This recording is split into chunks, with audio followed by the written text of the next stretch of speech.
Okay. It's fixed. It's fixed. I got it. It was the usual spiel. State of the game 158. Hi everyone, and then a big secret that you all missed. Yeah. I think it was the raid release date that we definitely won't repeat. Sorry. Yeah. You said it once, never again. Yeah. Sorry that you, feels bad. Yeah, sorry about that. It's my working from home setup, throwing us for a loop again. But Chris McKenzie, we got you here now. Good. And Glad you might have to hear. go back and like reverse engineer some lip reading and stuff for the raid release date. Just kidding. Like someone's going to take that seriously. Don't waste your time. No, not We'll today. give you that raid release date when it's ready. We will give you the raid release date once we're ready. We're doing tests right now internally. So once we're closer to the release date, as I said last week, like we want to give you a heads up for sure. So there's no need to be worried. Like even if you miss state of the game, we will obviously post it everywhere else. Yeah. I accept full responsibility for technical issues during state of the game. I'm running this whole thing from home. Usually, there'll be someone else doing the buttons and everything. My bad. Sorry about it. Okay, so there was a maintenance yesterday. There have been more spawn points added for reinforcements during Warhound convoy activities. This will make the activity more in line with other open world activities in terms of completion time. Everyone knows what that means. Fixed an issue making it possible to kill Kajika in the Pathway Park main mission before the final encounter, so that shouldn't happen anymore. On that point, let me just interject because we've seen some reports that there's now like a second Kajika that shows up and he's invulnerable. While we don't know if it's connected to the fix, obviously we'll look into that. We had reports of this last week already, so we don't know if it's just more present now or if it's something that has been exacerbated by the fix, but we're looking into it. Cool. That's good to know. The thing I wanted to get to next, because I know it's been a hot topic, especially in the past 3-4 days, mostly, the shade level points being regained by using points in conflict. Thanks to everyone who sent videos of that. You know who you are. We are deploying a fix for this during tomorrow's maintenance. Yes. Chris? So yeah, correct. So if you don't know what's happening, we have seen reports of players being able to spend more shade points than they should actually have. The way I'm not going to go into the details about that, but we have a fix ready. There will be a very short maintenance tomorrow. We don't know the timing yet. We'll be announcing this later today, I hope. We had some issues internally getting the builds ready, but what will happen is if you were a player that used that bug, you'll basically get your points just reset to where you should be. That means you don't have any more points than you should have. And then the only thing that you will have to do is you have to re-spend the points that you have. So if you, for example, were at like shade level 200 and you gained like 10 more points than you should have, tomorrow your points will be at 200 and you will have to re-spend them again into the categories. If you didn't do anything, if you didn't participate in conflict and use that situation, then you don't have to do anything. If you did it accidentally, no worries. We understand that this is a bug that could happen to you if you were just playing conflict and were doing the shade level points, during the PvP mode. So there's no punitive actions, no punitive account actions, no suspensions, no something like that. We're just going to reset the system for those that have had more points than they should have. Yep. Okay. Good to know. I think that's pretty clear. If anyone has any more questions, please let us know. But I'm pretty sure that's clear as, what do they say in Sweden? Sausage water. Yeah. We'll also post on I think a forum post will go live rather soon, just explaining that. In case, if you log in tomorrow and your points are back to, zero in all the categories, but you have all the points that you earned, it might be a bit confusing. So again, if you see anybody, that is just normal if you had that bug happen to you. Okay, cool. Good to know. What's the deal with Delta and Foxtrot errors, Chris? Yeah, so we've been looking into this for a while now. I know that a lot of people in the Asia Pacific region have issues. We're seeing more reports on PS4 about this, but in general also other platforms. It's a little weird because we've never seen this come up in the Division franchise before. So we actually had to implement some new tracking to figure out what's happening internally. So that's continuing with the work. We have done some backend changes on the service, so we've seen that the overall amount of Foxtrot errors has gone down. but it's still there, and obviously they shouldn't be. So work continues. We obviously have this as a high priority for all players because we know that even if we're saying like Asia and Pacific right now, I also know that there's people in Europe that are affected by this. So it's a big topic for us. But again, it's been really weird to figure out because it's not something that we've seen before. And as I said before on State of the Game as well, if we don't have the underlying cause, it's very difficult for us to fix it. And we're doing some back-end things to mitigate it, but we definitely want to fix it properly. Okay.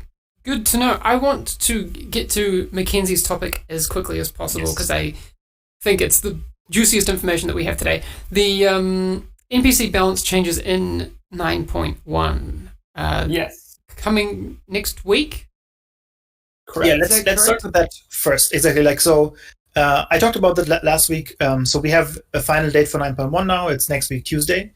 Mackenzie is here to talk about all of the changes that he has been working on.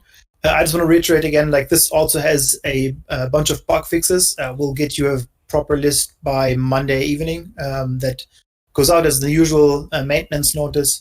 But again, I talked about this last week. So the FPS drops in the Dark Zone, for example, that gets a first improvement next week, Tuesday. I know that people have been reporting that the Oxidizer, if you use the skill on enemies, it actually also reduces the shield or does damage to shield to allies. That's going to be fixed. And then the annoying recommended activity tab, that's also going to get fixed next week to have that not be there permanently. And then also the frenzy talent that can stay active, that's going to be fixed next week so that it disappears when you swap weapons properly. I have a full list again next week when we're closer to the patch. Again, this is a client-side update. That means we can do some UI changes as well. And I know that Stadia users, for example, have said hey, my M1A and my Baker's dozen, the numbers are not correct. That will also be fixed with 9.1 because we can update the UI in this point. And now we can get into the beefy part because Mackenzie did a bunch of work, and I'm very excited about that as well. All right, Mackenzie, the top level stuff. What's if you were to summarize what you've been working on recently that's coming next week, how would you sell it to me? So I'd say that it's ironing out the outliers in the game currently with NPCs. So to be very clear, this isn't a global balance change for NPCs. We are discussing that right now. We're looking at doing that for TU10. Okay. So what we're doing for 9.1 is fixing the skills, weapons, abilities that really stand out as a difficulty spike compared to everything else. Okay. All right. No, that's nice and clear. What are the key ones for you that are the outliers then? Yes. So the Hyena assaults, the SMG that the Red Bar uses. Mm-hmm. I've seen all the amusing Reddit posts and everything. It's definitely doing more damage than it should be. So we're nerfing the damage of it, and we're reducing the out of cover accuracy for it. Okay. Another thing is status effects from NPCs. We're reducing the damage that burn does and also bleed. Something to note with these status effect changes is that it's also going to affect PvP. And there are more PvP changes coming in TU10 as well. Good to know. All right, chat seems happy about that one. Yes. Glad you dropped that. That's awesome. Grenade accuracy, that also is getting nerfed for NPCs. So we're reducing the accuracy of the grenades the further away they are from their target. Something to note with that, elites do have better accuracy, and hunters, rogues, and legendary have better accuracy than elites, but you should still notice a difference with that. And we've also gone ahead and reduced the accuracy of the Hyena throwers airbursts, the Black Tusk mini tanks grenade, and the Cleaner turrets napalm airburst. Something to note with the grenade accuracy stuff is that the different throwers from different factions have different optimal ranges. So like the cultist thrower, their optimal range with their Molotov is 20 meters. So if they're further away, you're going to notice that inaccuracy sooner, whereas the Hyena thrower with their airburst grenade, their optimal range is 30 meters.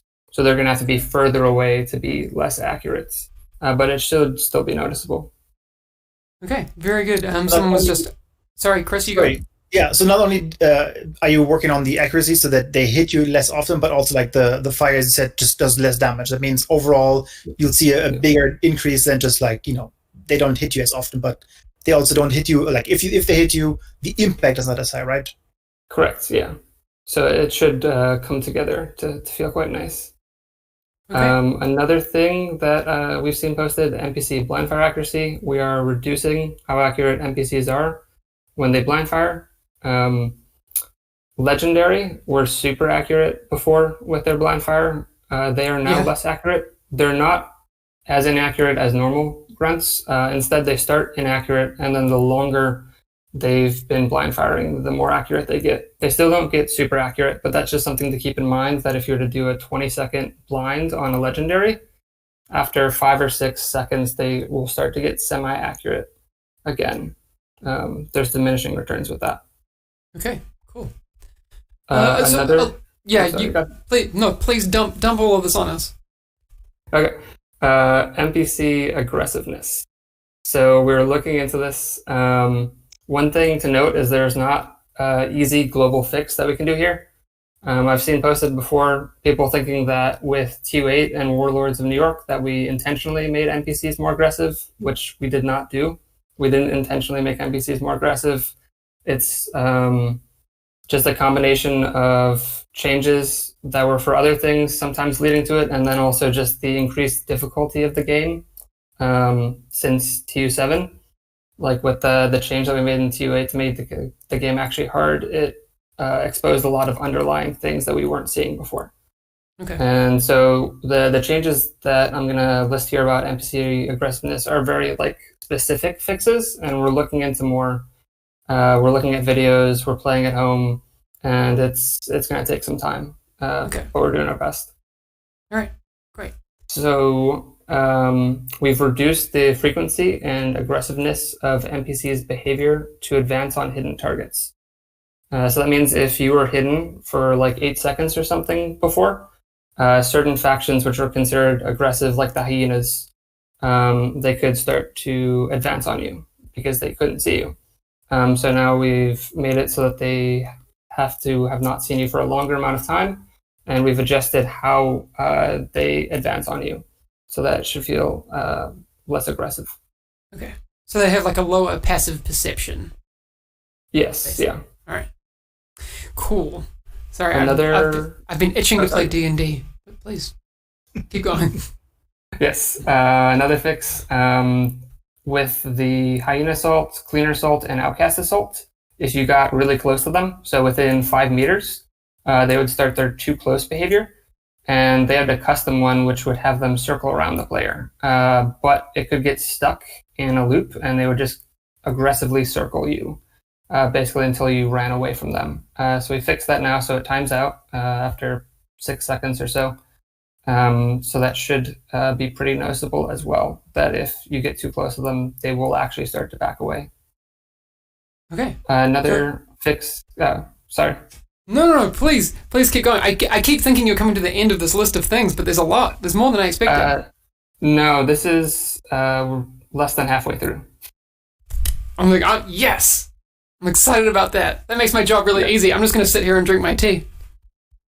Sweet. Another fix for NPC aggressiveness, the non-tank NPCs, so people who aren't a heavy, when they were affected by status effects like burn or blinds, they could aggressively path towards you, so they'll no longer do that. If they're on fire, instead, they will try to maintain their existing distance from you or back away. So that should help as well with that. Looking on some buffs for players, we've buffed player skill survivability, so we've reduced how much damage player skills take from NPCs. We've also buffed some player status effects, so we've increased the damage that bleed does to NPCs, poison, and the napalm ensnare from the cleaner's turret. So all of those will do more damage to NPCs now. On that, just because I know that people will be asking questions, that is specifically for NPCs, right? Like in PvP, that will not do anything. We're not increasing any damage in the area. Yes, this is only for NPC. As mentioned before, we actually reduced the bleed and burn damage in PvP. and against players in PvE. Another nerf, which I've seen, I think a post today about on Reddit, the cleaners tank their flamethrower. The range was crazy long, so that's been reduced as well. With the Hyenas RHC car, we've seen that's killing people much more frequently than it should. So we've gone ahead and reduced the damage of the RC car explosion. We've reduced how long the lingering fire stays on the ground from the elite RC car. And we've also reduced how often they deployed. And one last one, we reduced how long the burn and confused status effects applied by the elite RC car explosion, how long those last. So hopefully feels a lot better to fight against the RC cars now. Similar kind of NPC skill, balancing the Black Tusk suicide drones. We've reduced the damage of their explosion, and we've reduced how often they can be deployed. The Black Tusk support station, we've continuing to make changes to that. The support station will no longer heal mechanical NPCs, so it won't heal big dogs, mini tanks, etc. It also will no longer heal destructible props.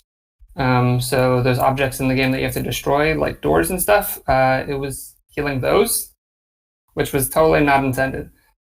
And we've updated the legendary version of the support station to have these the checks for the LOS and the healing caps and stuff that we added into 9 because it had missed those. Damn, dude, you've been busy. Yes, I have. And we got a few more things. Cool. We buffed in-cover blind fire for players. And so what that means is we've reduced the size of the player's hitbox against NPCs when they are in cover and blind firing. And so what that means is it should feel less risky for players to blind fire at NPCs from cover. So we've not only nerfed NPC blind fire, but we've buffed your own. So that should be good. And again, I'm just like pointing out these things. As you say, like the hitbox adjustment, that's again only in PvE. So if you're playing PvP, there will be no adjustment. It will be the same. If players blind fire at you, you'll have the same chance to hit them as you had before 9.1. Correct. Another fix that we did, armor kits that NPCs use will no longer completely heal them. We had done this fix on some bosses already in TU9, but we'd missed bounties and a few of the specific bosses. So that should make it feel a bit better when you're finding a bounty and they don't all of a sudden magically heal to 100%. Instead, they'll heal to like 80% and then 70 and 60 if they have more medkits, which they typically don't. To note there, hunters still heal completely, but that's because they're hunters. We've also adjusted status effect priorities for NPCs so that ensnare is more important than blind or burn. So what that basically means is that if an NPC is ensnared, they will not move now. Because we saw the videos of where if you ensnared an NPC, but if you blinded them first, they still ran around, which was not intended. Another fix, the NPCs could throw a firefly, which did an excessive amount of damage. I think we saw the video posted a couple of days ago, where like the boss threw out a firefly and it just one-shotted a player, which was definitely not intended. So that will no longer happen. And the last fix that we got for 9.1 NPC-wise is we lowered the likelihood of tank to rush your hives and turrets to stomp them. So it should make them not rush towards you aggressively for those. And that's all that I got. That's a lot. 9.1. Already? Dude. Oh. I gotta say, I didn't expect as much in 9.1, and this is just as it pertains to NPC fixes. Chris, do you have any top-level information about other things that are being bundled in 9.1, or is this the focus? This is the focus, I think. Again, there's going to be a bunch of bug fixes as well, especially looking at talents and what we can bring in to fix those things. Like I know that Negotiator's Dilemma, for example, is an ongoing topic and things like that. So we're looking to bringing those before. I don't have the list ready yet, especially because some of the server side things, so that are not needed to be in the data part, are not done yet. So we are still continuing to work on this. As I said, on Monday we'll have a full list.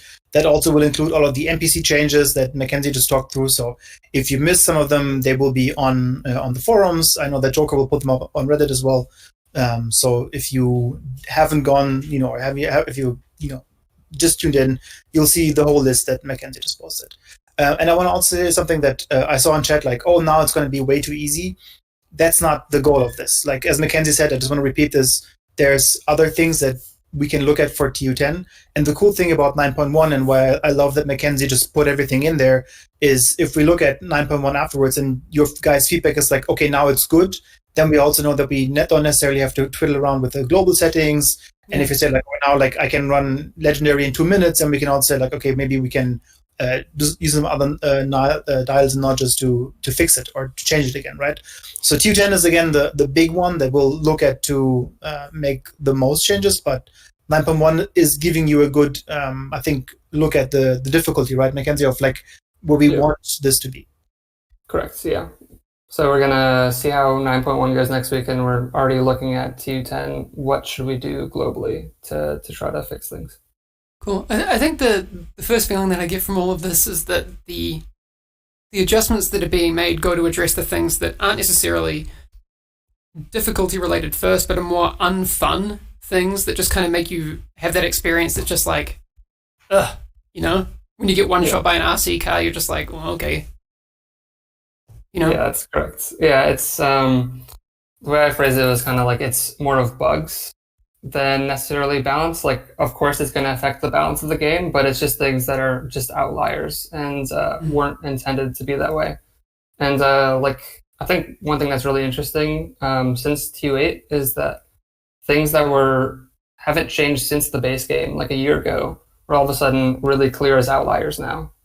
Mm-hmm. Like the RC cars, the Hyena SMG, like we hadn't buffed those or changed those in any way to make them better since the game launched. But now that the game is like actually hard compared to what it was in TU7, like those things really all of a sudden show up as like, this is way too good. And so we have to adjust those and try to bring it in line with other things. Yeah, understandable. So just to reiterate, this is coming next week, Tuesday, Chris? Yes, I've seen a bunch of questions in chat about that. That's cool. I mean, I think, I wasn't expecting as much from 9.1, to be honest. And that's, you undersold it, guys. You undersold it, so I'm excited. Very cool. I just want to, can we just stop the stream and put the patch out and play now? That'd be good. I'd be into that. Like we said before, and we've alluded to, TU10 is on the horizon. We'll talk more about that once we get through this, and we'll have more context about what that'll mean, and we want to share as much of that with you as we can when we get to it, but that's really cool. Have there been any questions in chat or anything that you want to address, Mackenzie? I mean, we'll have you around for a little bit longer, so if anything does pop up, just let us know. Yeah, I'll give it a look. Cool. Chris, while Mackenzie's having a look at that, I think it would be elegant for us to talk about the things that are happening in Season 1. Yeah. What's happening there right now? Yeah, so I've seen a couple of comments yesterday as well, yesterday. Yesterday was Tuesday. Every day is not the same. For the home league, so the home league continues. I've seen some people being confused why their progress has reset, so I'm just going to reiterate again. Home League is the current league. You have different challenges, speed runs and NPC challenges, and they reset in between the weeks, so it runs for 2 weeks. And the progress for the rank is continued. So if you had like 20 last week and you now do 40 this week, you'll get all of the rewards at level 60. So if you've seen your progress being reset, that is completely normal.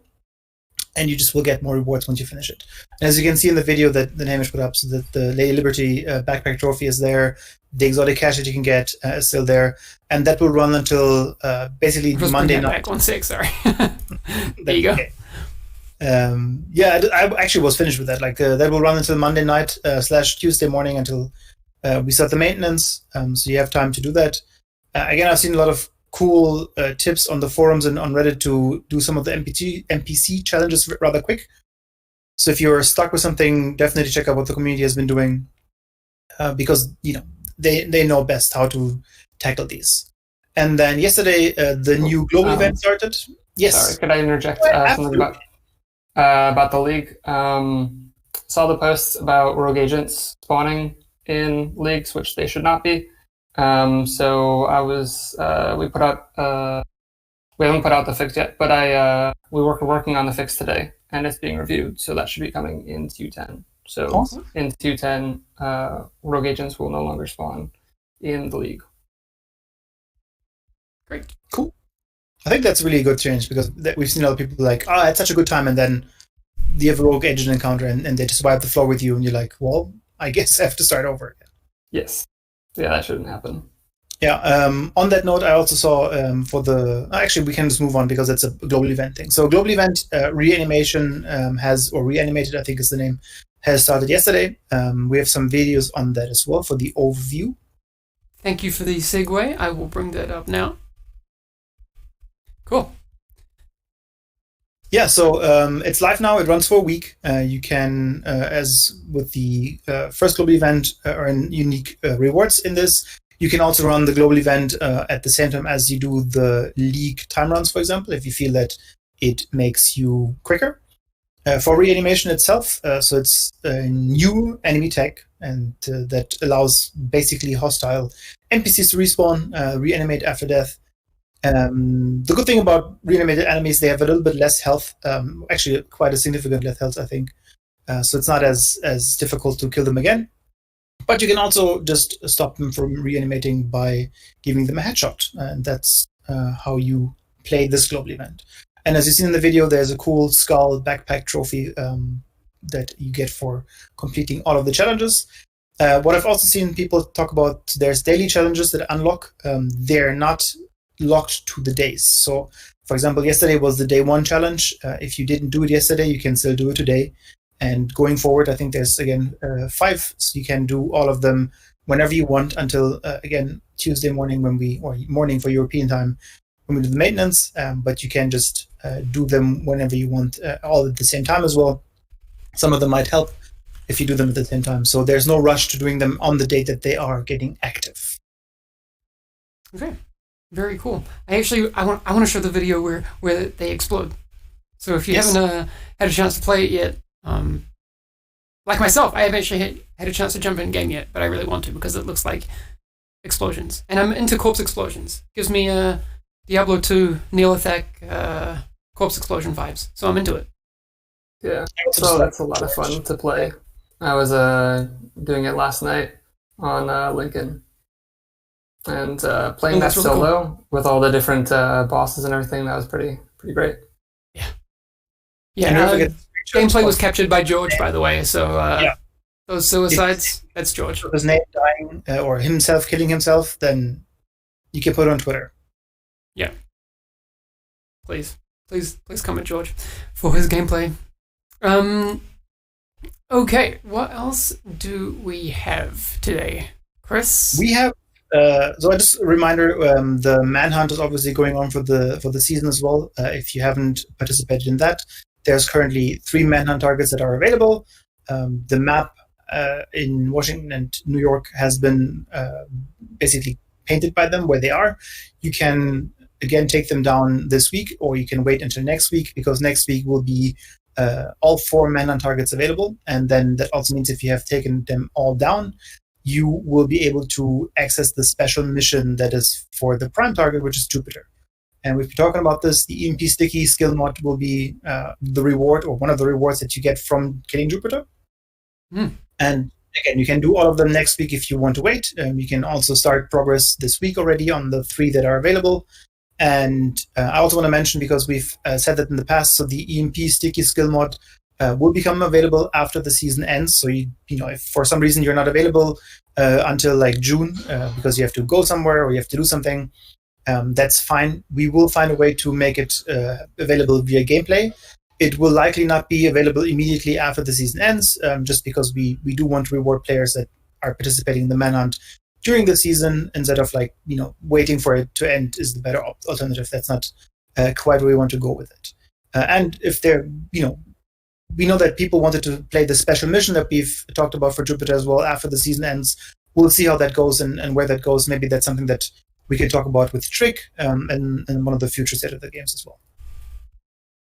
Perfect. I like it. There's also, I want to talk about the sports ball outfits. Go quickly as well. So what's happening there, Chris?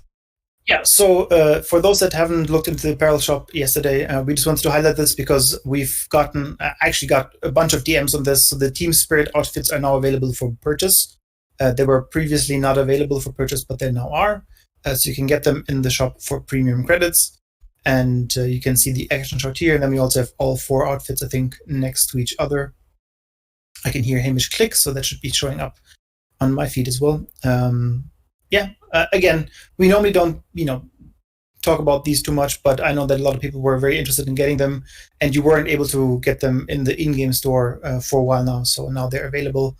And the same goes for the Tactical Response outfit, which was a early purchase bonus if you pre-ordered Warlords of New York, that you can also now buy if you want. Cool. All right. Good to know. What else is going on, Chris? Is there anything else we need to get to? Or Mackenzie, Yes. were there any questions that you saw? Let's go with Mackenzie first if he has anything to add. Yeah.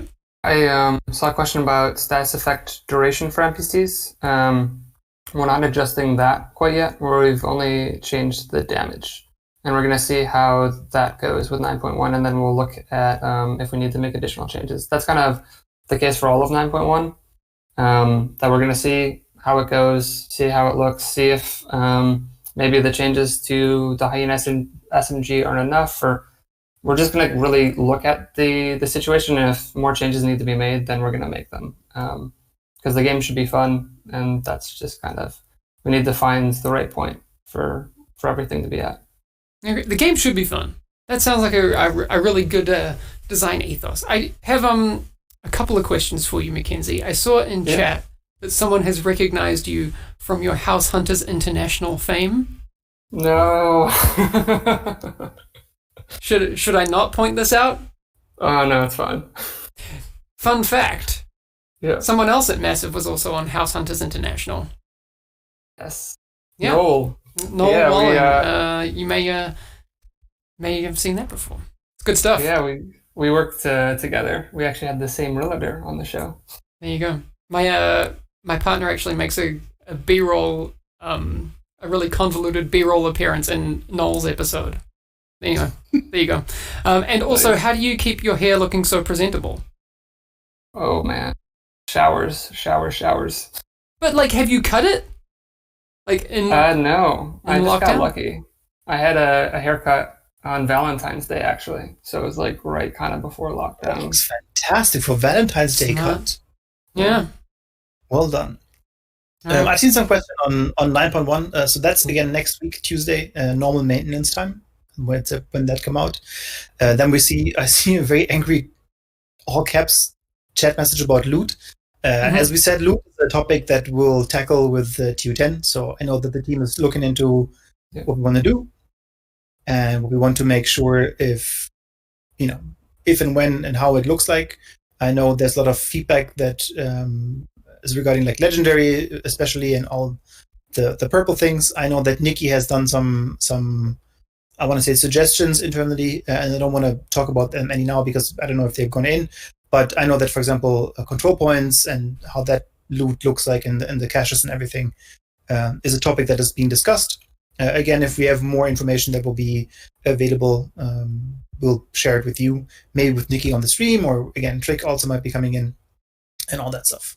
One thing I want to mention, because we are still the Division game on Twitch, is also that we have posted that there's currently no event going on for the Division 1 for the first game.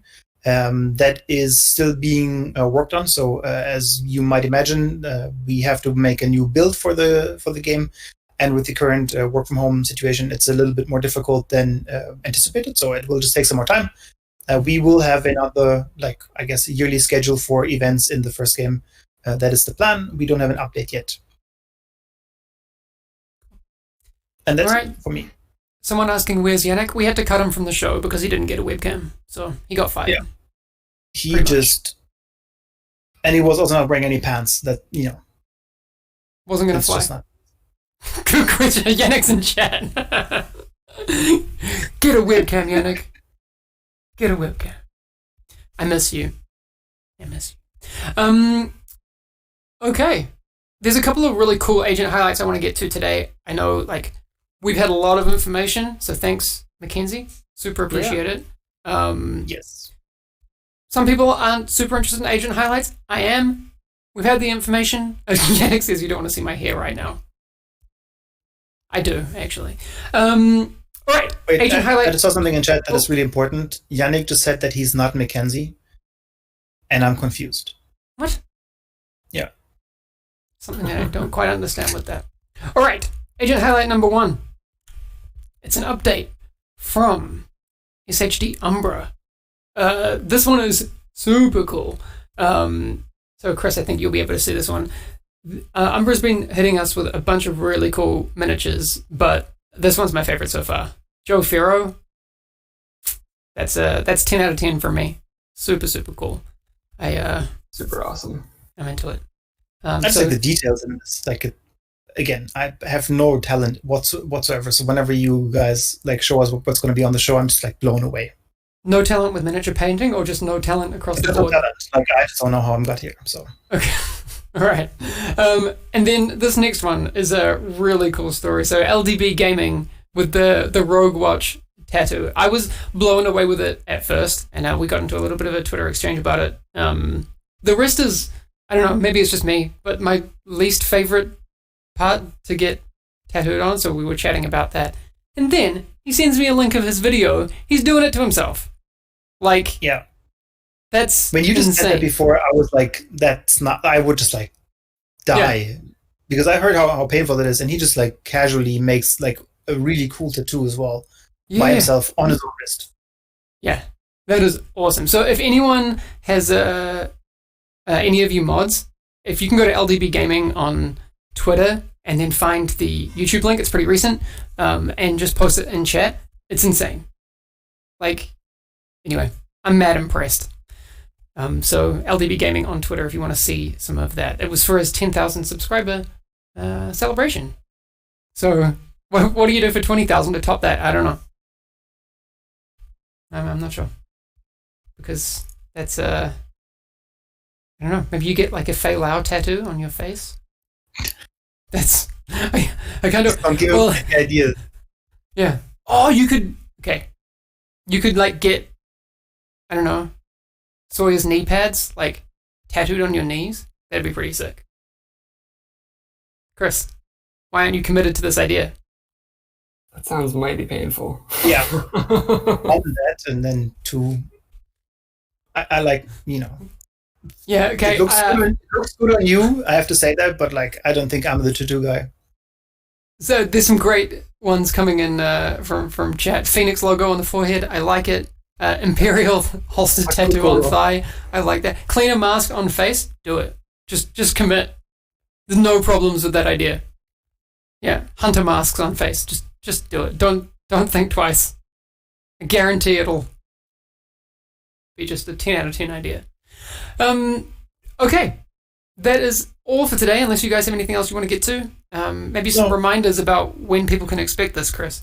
Exactly. So I see a comment about raid and all that stuff. So again, we don't have a date yet. It's still Nordic Spring, which ends in June. We'll have more information as we get closer. It's been worked on. It's being tested right now. So we should be close. I've played it the past 2 weeks. It's awesome. The team at Annecy is doing great Yes, work. that's a very good shout out. Yeah, exactly. Like the guys from Annecy have been working on this. We're testing it now as well. There's no plans to delay it further, as I see here. Again, we are in a weird situation working from home. The testing is also weird and all that stuff. So like just us playing internal builds is difficult. So just keep that in mind. And then, as I said last week as well, we do believe that we dropped the ball a couple of times with the testing and the balance and all that stuff. So we've been pushing for a PTS. PTS means we need more time. Once we have that figured out of like how that goes and when we'll do this and if we'll do this, that will also just decide on how the rate will be published, right? So imagine if we do a PTS for a week or two, then we have to have some time to make the changes. based on the PTS, and then we will release. So that's the reality is that we just currently don't have a date for you yet, but it is not far away. So it's not going to be winter or something like that. We want to stick with the spring, and that's all we can say. But we will give you enough heads up on the changes and when it's coming so that you can be prepared. And that's all for now. But again, there's no need to be worried about a huge delay or anything like that. Awesome. Thanks, Mackenzie. Thanks, Chris, for joining today. Chris, I assume there'll be some patch notes up when? So yeah, patch notes for 9.1 will be Monday evening. The list for the NPC changes, because I saw Joker sneakily DM me on Discord here. I think that will go out with the UB News recap. So if you don't know, if you have friends that don't watch the stream, there's always a UB News recap after the show, a couple of hours later. That should have most of the changes in there as well. So you can find them there. And then again, full patch notes next week that will also include all of the bug fixes and changes that are coming with 9.1. All right. Fantastic. Thank you so much, guys. We'll be back again with another State of the Game next week, I assume. Yes. Right? All right. Cool. That is the plan. All right. We'll see you all again real soon. Keep an eyes out for all the patch notes and enjoy TU 9.1 on Tuesday. All right. Thanks again, guys, for joining. I'll catch you again real soon. Bye, everyone. Thank you very much. Bye. Bye.